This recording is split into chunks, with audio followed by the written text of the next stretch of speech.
오늘 말씀의 제목은 성령의 은사로 섬깁시다 라는 제목으로 생각해 합니다.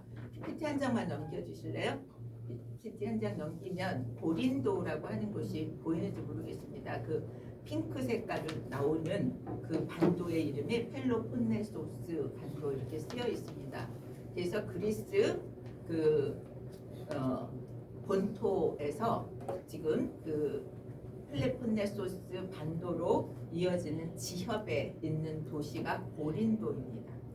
이런 지정학적인 위치 때문에 이곳은 상업과 금융이 발달했던 도시였습니다. 상업과 금융이 발달하면 그런 도시에는 사람들이 많이 모이게 되겠죠. 이렇게 상업과 금융이 발달한 도시는 또 매우 돈이 넘쳐납니다. 그래서 고린도라고 하는 도시의 특징은 앞에 부유한이라고 하는 형용사를 붙여서 불려졌다고 합니다. 부유한 고린도라고 하는 거죠.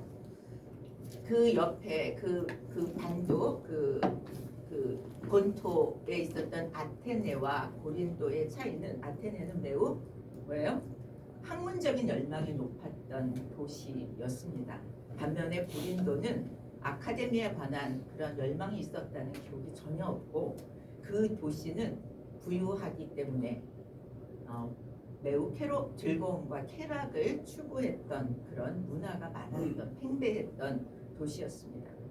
세계 각지로부터 사람들이 들어왔고 치열한 상업과 금융 분야에서 부를 이뤄낸 신흥 부자들이 많았던 도시가 고린도였습니다. 이렇게 경제적인 성공 때문에 사회적인 지위가 높아졌던 신흥 부자들은 그 부를 지키기 위한 노력으로 매우 치열한 삶을 살고 있었습니다. 이 고린도 시민들은 자신의 지위를 지키기 위한 노력과 더불어서 마음에 늘 불안을 가지고 살았다고 합니다. 그들이 의지할 수 있었던 것은 지금 자기가 축적한 재산과 또 그것을 지키기 위한 우상 숭배만을 의지할 수밖에 없었던 상황이었다는 거죠. 근데 우상 숭배의 목적이 무엇입니까? 욕심입니다. 자신의 욕망을 충족시키기 위해서 우상 숭배들을 하게 되는 거죠. 사도 바울은 이런 지역에서 1년 6개월 동안 교회의 터를 닫고 복음을 전하게 됩니다.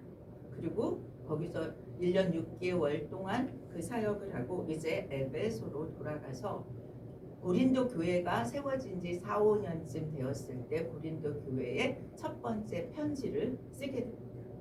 그 첫 번째 편지를 쓰게 된 그 동기는 고린도 교회가 4, 5년이 되었지만 순회 설교자들에 의해서 교회가 운영되었기 때문에 기초적인 신앙적인 교리가 바로 세워져 있지 않았습니다. 그리고 그리스도인들의 삶이 어떻게 살아야 되는지에 대해서 질문이 많았는데 그 질문을 제대로 해소하지 못한 신앙생활을 하고 있었던 거죠. 그걸로 인해서 생각의 차이 또 제대로 알지 못하는 것 때문에 성도들 간에 많은 갈등과 어려움이 있었습니다. 그리고 순회 설교자들도 자기들의 신앙에 따라서 가르치는 것들이 많이 달라질 수 있었겠죠. 헬라 문화에 영향을 받았던 순회 설교자들 중에는 복음의 그 진수보다 병 고치는 능력이나 또는 기적에 초점을 둔 그런 설교자들이 많이 있었습니다. 그래서 신비한 것에 대한 그런 갈망들이 있었던 거죠. 주로 그런 사람들은 영지주의자라고 이야기하는데 영지주의자들의 생각에 무엇이 잘못이냐 하면 영적인 거는 선한 것이고 물질 세계는 악하다라고 하는 생각들을 가지고 있었다는 거죠. 그래서 구원은 영적인 비밀을 통해서 이루어지기 때문에 영적인 신비한 것들에 대한 열망을 갖게 했습니다. 신비한 것들에 대한 열망이 나쁜 것이 아니라 사도 바울이 가르쳤던 복음의 핵심을 왜곡했다는 거죠. 믿음은 구원은 예수 그리스도의 십자가와 부활로 이루어진다라고 하는 것을 왜곡하게 만들었습니다. 이런 배경에서 고린도 교인들은 바울에 대해서 이 문제에 대해서 질문하게 되고 오늘 본문은 이런 배경에서 태어날 수 있게 되었다는 거죠. 바울은 이런 신령한 것에 관한 저들의 궁금증과 질문에 대해서 정확하게 가르쳐 줄 필요가 있었습니다. 다시 말해서 성령님에 대해서 가르쳐 줄 필요가 있다는 거죠. 그래서 오늘 본문에서는 세 가지를 얘기합니다. 성령의 역할이 무엇이냐 라고 하는 것을 얘기하고, 성령의 은사가 어떤 특징을 가지고 있는가, 세 번째는 이 성령의 은사들이 어떻게 쓰여져야 되는가에 대해서 얘기하고 있습니다. 오늘 저는 바울이 얘기한 이 성령과 성령의 은사들에 대해서 정리하면서 우리는 성령의 은사를 받았습니다. 또 받을 것입니다. 우리가 받은 성령의 은사, 받을 성령의 은사로 어떻게 서로를 섬기고 공동체를 세우고 행복한 그리스도인의 삶을 살 수 있을지에 대해서 오늘 깨닫게 되기를 축복합니다. 첫 번째 가르침은 이 성령의 역할이 뭐냐? 성령의 역할은요, 오늘 성령을 통해서 우리가 깨달아야 되는 것은 예수님의 신분, 예수님이 누구신가 하는 것이고요. 그 다음에 성령님이 하시는 역할은 구원의 역사를 드러낸다는 것입니다. 오늘 2절에서 너희가 이방인으로 있을 때 말 못하는 우상에게로 이끄는 대로 끌려가느니라, 그렇게 얘기하죠. 너희가 이방인으로 있을 때는 언제를 얘기해요? 아직 예수님을 믿기 전, 예수님을 믿기 전에 고린도 교인들의 삶을 돌아보게 하는 것입니다. 말 못하는 우상에게로 그대로 끌려갔다. 우상 숭배에 끌려다니고 이것이 좋다 그러면 이것 쫓아가고 저것이 좋다 하면 저것 쫓아다니는 세상 풍조를 따라서 살아갔습니다. 그 당시 고린도 교회의 고린도 사회에 팽배했던 것은 우상 숭배의 그런 영향력입니다. 이것을 상기시키면서 예수를 믿기 전에는 그렇게 살았었다. 그런데 이제 성령의 임재로 예수를 믿게 되고 성령님의 인도를 받고 나서는 달라졌다는 거죠. 믿기 전에는 성령의 그런 임재를, 성령의 그런 그 인도를 받기 전에는 어떻게 살았습니까? 예수님에 대해서 알지 못했습니다. 그러나 이제 그리스도인이 되었으면 제대로 알고 제대로 해야 되는데 고린도 교회가 그렇지 못했다는 거죠. 그래서 지금도 어떤 영향을 받냐 하면 이방 세계의 우상 숭배의 영향을 아직도 믿음을 갖고 있음에도 받고 있다는 거예요. 우리가 이 부분을 굉장히 주목할 필요가 있습니다. 우리가 예수를 믿고 있지만 정말 예수의 그 복음 그 자체를 제대로 믿고 있는가? 정말 이방에서의 우상 숭배의 습관을 가지고 있지는 않은지 등을 살펴볼 필요가 있습니다. 바울은 그들이 영지주의자들의 주장을 받지 않도록, 신령한 것이 중요하지만 신령한 것에 대한 잘못된 그런 이해들을 고칠 필요가 있어서 신령한 것들에 대해서 자세히 설명하고자 하는 거죠. 여러분, 방언이나 치유의 역사는 어떤 다른 종교에서도 있을 수 있고 고린도 교회는 이방 교회의 그런 이방 그 종교에서 이미 많이 경험한 사람들입니다. 어느 민족이나 어느 시대에나 방언이나 치유와 같은 그런 일들은 일어날 수 있습니다. 이 고린도 교인들이 이미 그것을 경험하고 알고 있었기 때문에 사도 바울은 기독론, 예수 그리스도로 인한 그런 성령의 역할이 무엇이고 성령의 결과는 어떠해야 되는 거에 그 차이를 명확하게 설명하고자 하는 거죠. 기독론적인 성령, 기독교적인 예서 말하는 성령은 분명히 성령을 통해서 예수님의 신분, 정체성을 깨닫게 되고 구원의 역사가 나타나야 된다라고 얘기합니다. 근데 왜 그러면 이것을 사도 바울이 강조하는가? 그 당시에 방언을 한다고 하는 사람들이 예수님에 대해서 욕을 하거나 저주하는 경우들이 많이 있었다는 거예요. 이에 대해서 분별의 기준을 가르쳐주고 있습니다. 고린도 교인들에게 예수님을 저주하고 비방하는 사람이 방언을 하고 있다면 그것은 그 성령의 기원이 예수 그리스도가 아니라는 것입니다. 방언을 한다는 사람들에 대해서 영분별할 때의 기준입니다. 두 번째는 고린도 교회에 속하지 않은 사람들 중에서 예수님을 믿는, 예수님을 주님이라고 고백하는 사람들이 있었다는 거예요. 예수님을 주님으로는 인정하고 있지 않은데 고린도 교회에 속해 있지 않다는 것입니다. 그 경우는 사도 바울이 뭐라고 얘기하냐면 예수 그리스도의 주되심을 인정한다면 그는 뭐예요? 성령의 인도를 받는 사람으로 판단하라 라는 말씀입니다. 그 얘기는 오늘날에 우리가 뭐예요? 그리스도인인가? 성령의 그런 인치심을 받은 사람인가? 성령의 인도를 받는 사람인가에 대한 두 가지 기준을 갖도록 해준다고 생각합니다. 이렇게 성령님의 역할은 예수님의 신분을 드러내고 구원의 역사를 드러내는 것으로 나타난다라고 얘기하면서 3절에 뭐라고 얘기하냐면 성령이 아니고서는 누구든지 예수를 주시라 할 수 없느니라 이렇게 얘기해요. 구약시대에는 주, 하나님이라는 이름, 아도나이라는 이름을 함부로 부를 수가 없었어요. 그 아도나이, 하나님의 이름을 번역한 것이 큐리오스라는 단어입니다. 그래서 예수님을 주라고 부르게 함으로써 예수님이 하나님이신 것을 가르치도록 한 거예요. 그래서 예수를 주라고 고백하는 사람은 뭐예요? 성령이 임한 사람이다 라고 하는 얘기를 하고 있습니다.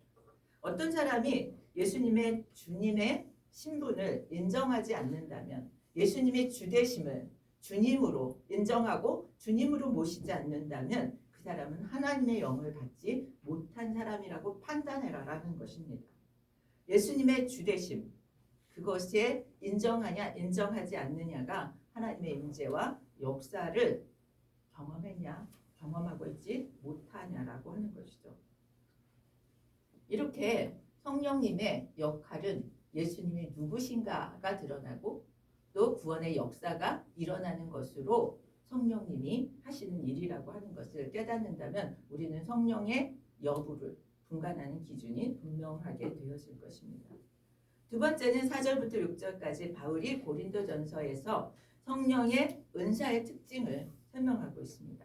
4절에서부터 6절까지 읽으시면서 여러분 어떤 특징을 발견하셨습니까? 우리 4절부터 6절까지를 보면 은사는 여러 가지나 성령은 같고 직분은 여러 가지나 주는 같으며 사역은 여러 가지나 모든 것을 모든 사람 가운데서 이루시는 하나님은 같으니 여기서 특징이 무엇이에요?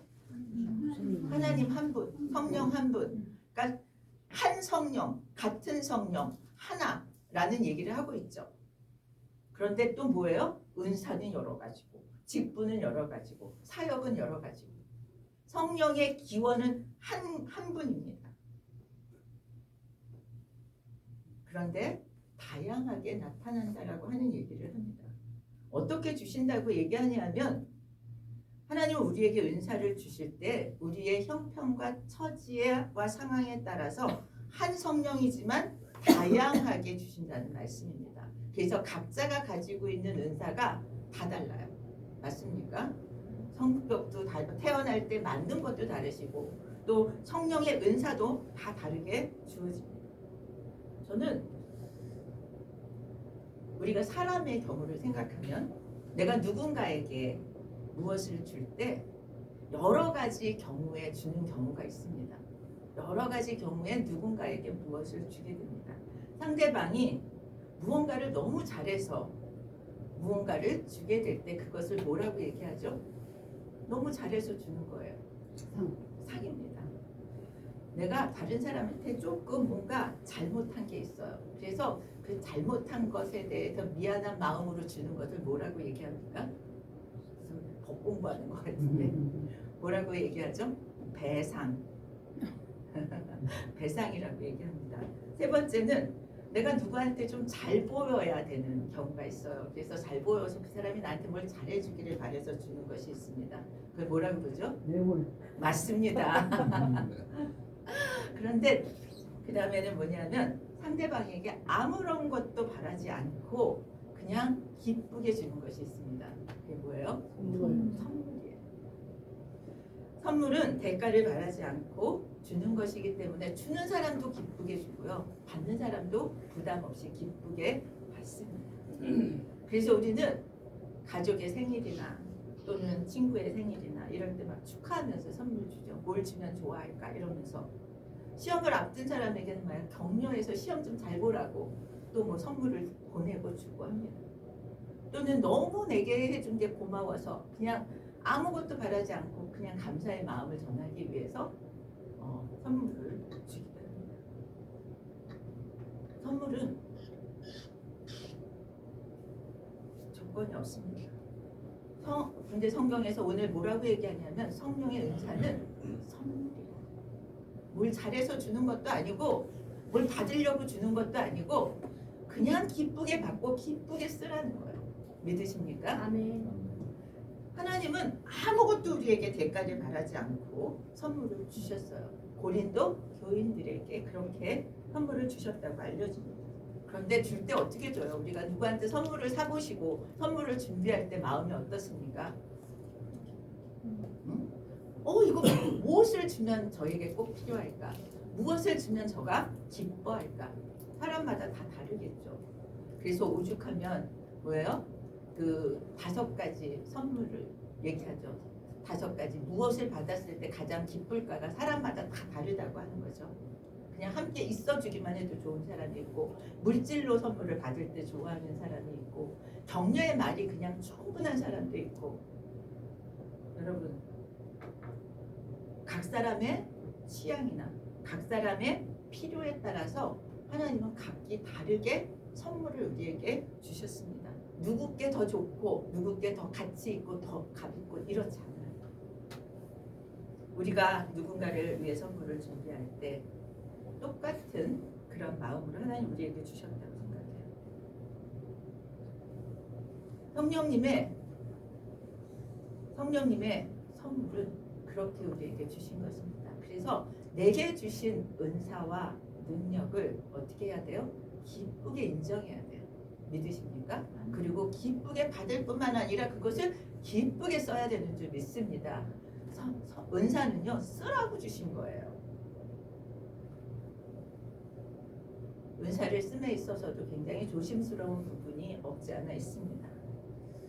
성령님의 작용은 은사로, 직분으로, 사역으로 나타나서 다 다르게 나타나요. 우리는 우리의 고정관념이 이것을 다 구별합니다. 어떤 건 좋은 은사, 어떤 거는 좋은 직분, 어떤 거는 뭐예요? 좋은 사역이고 어떤 거는 힘든 사역이고.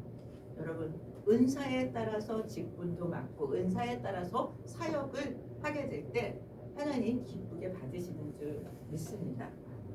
우리가 그렇게 우리의 주신 은사가 무엇인지 또 어떤 직분으로 내가 공동체를 섬겨야 할지 저는 교회로만 제한하지 않고 싶습니다.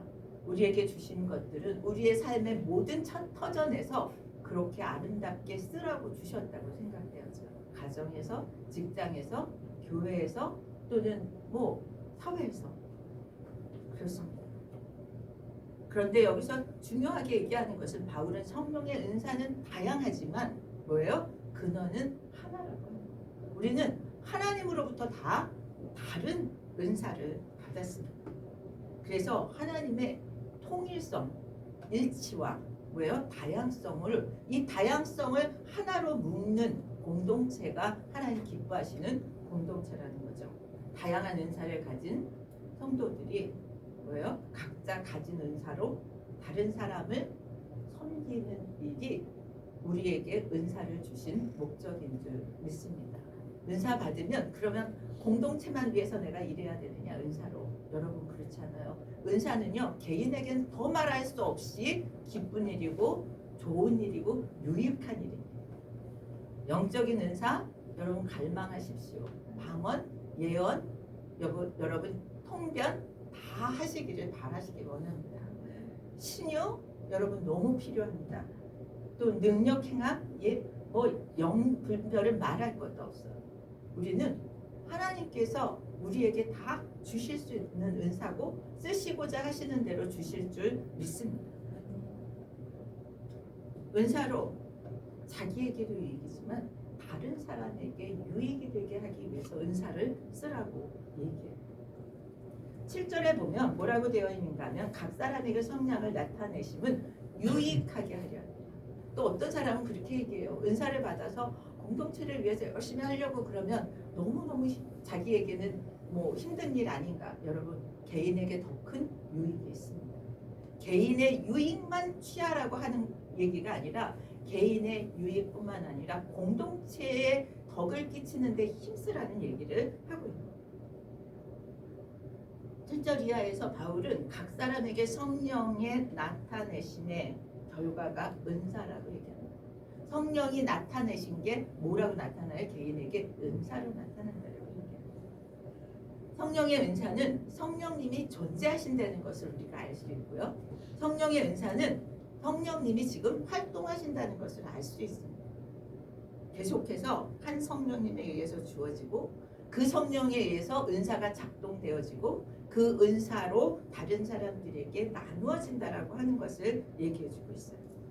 우리 공동체에 은사의 유익이 흘러 넘치기를 바랍니다. 사랑이 많은 분도 있습니다. 또 얼마나 덕을 끼치는 말씀을 잘하는 분도 있습니다. 또 막 통찰력이 있어서 막 앞을 막 내다보는 사람도 있습니다. 이런 것들이 다 아름답게 교회 안에서 쓰여서 우리 서로를 섬길 때 교회는 건강해지고 행복해질 줄 믿습니다. 성령의 은사에 대해서 바울이 공동체에 유익을 끼치라고 얘기하는데 그것은 바울의 이야기만이 아니라 요한복음 20장 22절에서 예수님은 그래서 성령을 주셨다라고 하는 얘기를 해요. 20장 22절에 보면 숨을 내쉬며 이르시되 성령을 받으라 이렇게 말씀합니다. 성령님의 입김을 후 하고 내쉬는 행동을 통해서 성령이 임하는 것으로 그렇게 설명되어지죠. 왜 그렇게 설명하는가 하면 구약에서 숨은 하나님께서 주시는 생명이기 때문에 그렇습니다. 창세기 2장 7절에 보면 여호와 하나님이 땅의 흙으로 사람을 지으시고 생기를 그 코에 불어넣으시니 사람이 생명이 된지라. 복음에서 요한복음에서 성령을 받은 제자들에게 이제 부활하신 예수님으로부터 새 생명을 받아서 이제는 어떻게 하라 그래요? 내가 아닌 하나님을 위한 삶으로 살아가게 된 것을 제자들을 통해서 우리에게 보여줍니다. 성령을 받은 우리는 공동체적인 삶을 살아갈 수 있게 되는 거죠. 우리가 공동체를 이제 성령을 받았으니까 공동체를 위해서 살아가야지가 결단으로 필요한 부분이 있습니다. 그러나 오늘 말씀은 성령이 뭐예요? 우리를 그렇게 살아가게 하는 힘을 주신다는 거예요. 숨을 내쉬면서 성령을 받으라라고 하는 그런 요한복음의 말씀을 통해서 왜 이 말씀이 어떤 정황에서 주어졌는가를 보면 우리는 참 큰 힘을 얻을 수 있습니다. 예수님의 십자가 처형을 당하시고 두려움에 떨고 있는 제자들에게 오셔서 성령을 받으라고 말씀하셨어요. 여러분, 우리가 두렵거나 겁나거나 이럴 때는 성령의 능력을 더 입으시기를 축복합니다. 성령이 충만하게 채워지면 이 두려움을 벗어서 주의 일을 하는 데까지 용기 있고 담대하게 되는 줄 믿습니다. 그러면서 계속해서 예수님 무슨 말씀을 하냐면 너희가 누구의 죄든지 사하면 사하여질 것이요 누구의 죄든지 그대로 두면 그대로 있으리라 하십니다. 여러분, 그럼 우리가 죄를 사하는 능력이 있냐? 그런 얘기가 아닙니다. 성령의 효력이에요. 성령의 효력. 우리는 예수님이 제자들에게 주신 성령님의 효력은 죄의 용서와 화해라고 하는 것을 깨달아야 합니다. 우리 안에 성령이 임하시면 뭐예요? 이미 우리는 죄 용서를 받았고 성령이 주시는 능력으로 다른 사람을 용서하고 화합하고 화해하고 통합할 수 있다는 것을 말씀하는 것인 줄 압니다. 성령님은 그리스도인의 공동체, 교회뿐만 아니라 가정, 우리가 속한 그런 공동체의 안팎에서 서로에 대한 그런 용서와 화해를 할 수 있도록 성령께서 우리를 주장해 주신다는 말씀입니다. 그러면 우리가 가는 곳마다 무슨 일이 일어나야 돼요? 여러분, 용서와 화해가 일어나야 될 줄 믿습니다. 여러분 아멘 하십시오. 아멘. 네, 우리가 가는 곳마다 그런 일이 일어난다면 대한민국에 이런 일이 일어나지 않았을 거예요. 성령의 다양한 은사를 받아들인 제자들의 삶은 이제 용서할 수 있는 능력을 통해서 세상 속에 무엇을 가져오냐면 하나님의 평화와 화해를 이루게 되는 줄 믿습니다. 이게 예수 그리스도의 직속 사도들에게만 주어진 것이 아니라 제자인 우리들을 통해서 하나님의 평화와 화해가 넘쳐나고 흘러가야 될 줄 믿습니다. 그것이 축복의 통로의 삶이라고 믿습니다. 오늘 우리는 바울의 고린도 교회에 전한 성령님의 역할, 은사에 대한 것을 살펴보았습니다. 예수님의 신분을 밝히고 구원의 역사가 드러내는 그러한 성령의 역할과 공동체의 성장과 성숙을 위해서 주어졌다라고 하는 것을 오늘 우리가 마음에 깊이 새겼으면 좋겠습니다. 우리 개인에게 성령의 은사가 유익이고 공동체에 유익이 되는 그런 성령의 은사가 충만해지기를 바랍니다. 내가 받은 은사가 무엇인지, 내게 있는 재능이 무엇인지, 내가 나눌 수 있는 게 무엇인지를 우리 깊이 생각하고 적용할 수 있었으면 좋겠습니다. 우리가 개인적으로 적용할 것들이 있고 공동체 안에서 우리가 공동으로 인식하면서 적용해야 될 것들을 생각해 볼 수 있기를 원합니다. 오늘은 우리가 공동체 안에서 이 은사에 관해서 어떻게 적용해야 될지를 같이 생각해 보기를 원합니다. 여기 그 8절부터 보면 그 은사들의 종류가 나옵니다. 각기 다른 신령한 은사들이 나와요. 그런데 11절에 보면 한 성령이 행하사 그의 뜻대로 각 사람에게 나누어 주십니다. 하나님의 주의 뜻대로 각 사람에게 나누어 주셨고 그것을 주의 뜻대로 써야 되는 우리의 사명이 있다고 생각되었습니다. 저는 우리가 속한 공동체뿐 아니라 우리 개인에게도 엄청난 유익이 이 성령의 역할과 성령의 은사를 통해서 체험되어지기를 축복합니다. 세 가지만 우리 같이 적용하자고 얘기하고 싶습니다. 첫 번째 적용은 예수님이 주님 되심을 머리로 아는 것이 아니라 고백하고 인정하고 주님으로 모시고 사는 것을 우리가 적용했으면 좋겠습니다. 성령이 아니고선 예수를 주라고 그렇게 고백할 수 없다라고 했다면 성령이 내주하시는 우리는 그 고백을 날마다 드릴 수 있게 축복합니다. 우리의 말에서 행동에서 예수님의 주님 되심을 고백하고 예수님의 주권을 인정하면서 살아가시기를 축복합니다. 그러면 성령님이 인도하시고 하나님의 뜻을 이루어드리는 삶이 될 줄 믿습니다. 왜냐하면 성령님의 뜻이 무엇인지를 깨닫게 되기 때문이죠. 두 번째 적용은 서로 다양한 성령의 은사를 존중하고 협력하라는 것입니다. 우리가 서로 다르다는 것 때문에 얼마나 많은 갈등을 빚으며 살아갑니까? 그런데 이 다른 것이 합쳐질 때 그 시너지는 엄청날 것을 저는 믿습니다. 우리 혼자서는 할 수 없는 것을 둘이 같이 하게 바로 다른 성향과 다른 은사와 능력을 가지고 힘을 합칠 때 두 사람의 힘이 아닌 것을 저는 경험합니다. 우리가 힘을 합치면 못할 것이 없다라고 하는 것을 종종 경험합니다. 우리 성령님께서 주신 각자의 은사를 합쳐서 하나님께서 우리를 통해서 하시고자 하는 그런 일들을 감당할 수 있게 되기를 예수 그리스도 이름으로 축복합니다. 적게는 가정에서부터 출발하시고 또 우리 교회로 같은 마음으로 이루어 나가기를 축원드립니다. 세 번째는 우리 모두는 죄의 용서와 화해를 적용하고 실천하기를 원합니다.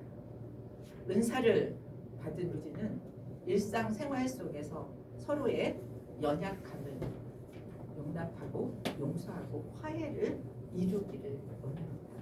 나는 할 수 없지만 성령께서 하실 수 있게 한다라고 하는 것을 믿고 선포하고 용서하고 화해하고 화합하고 하나 되는, 성령이 하나셨던 것처럼 우리가 하나 되는 역사가 일어나기를 축복합니다.